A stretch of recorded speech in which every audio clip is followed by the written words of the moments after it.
Next part, which is from the purview of commerce students. Commerce students generally ask me this question, sir, I have left mathematics way back in 11th standards and 12th standard, and even in the school days, I was not really good in mathematics.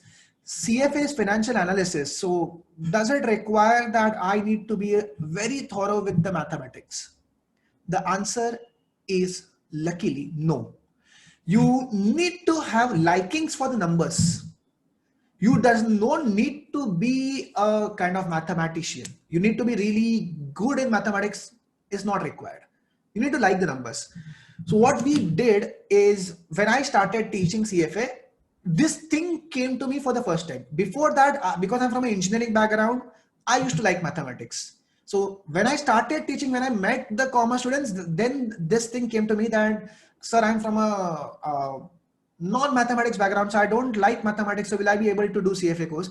At that time, I tried to understand, I'd like to get a knowledge ki what is the thing in mathematics, which kind of I found it manageable that commerce students are not able to find that. And the responses I'm gonna write on the screen.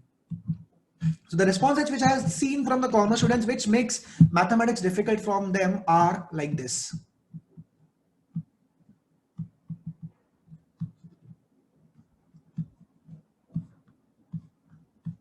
Right, I believe engineers will be able to tell everything about all these symbols. Anyone engineer and who knows all about the symbols, just raise hand.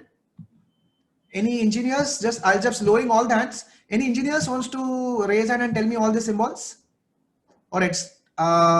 So yes, Vinay, can you tell me all the symbols which I have mentioned on the screen?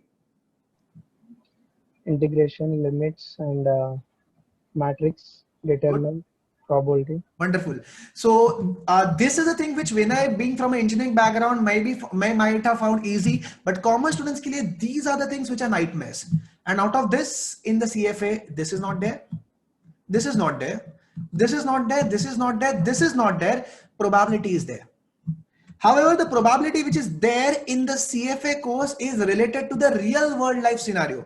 It's not about probability of ace coming from a pack of cards. It's not a probability of 3 coming when you roll a dice. It's a probability of economy going for expansion. It's the probability of stock market going up if the economy goes for expansion. It's the probability of corona vaccine getting released and stock market going up. It's the probability of stock market hitting a upper circuit. So it's a real life probability. It's not the probability of a textbook of 11th and the 12th standard. So the probability is not going to be difficult. But compared to the other topics which I'm going to write, the other topics, the commerce students are going to actually enjoy it. They're going to find it easy. Compared to that, you may find probability slightly difficult. But the probability which is there in your mind and the probability which is there in the CFA, you will find the probability in the CFA slightly easier. But compared to the other topics, you will find probability slightly difficult. Other topics you find quite easy. What are the other topics? Other topics is that mean, mode, median, arithmetic mean, geometric mean, graphs which looks like this. Any commerce students who want to raise hand and tell me what is this graph called as? Any commerce student? I'm just lowering all the hands. Any commerce students who want to tell me what is the name of this graph? Yes, Aditi, what is the name of this graph? All right, Aditi is not able to speak. Anshika, what is the name of this graph? Histogram. Good, histograms. So I like that name actually. I thought she is going to talk about bar charts. Bar chart is an Excel sheet given a name, but actual name is histograms. Then there'll be line charts. Then there is something called as percentile calculation, overall statistics. It's something that you're going to find quite easy. Another topic which is called as compounding, which is nothing but P into 1 plus R raised to N. This is a topic which called as time value of money. You are gonna find this easy.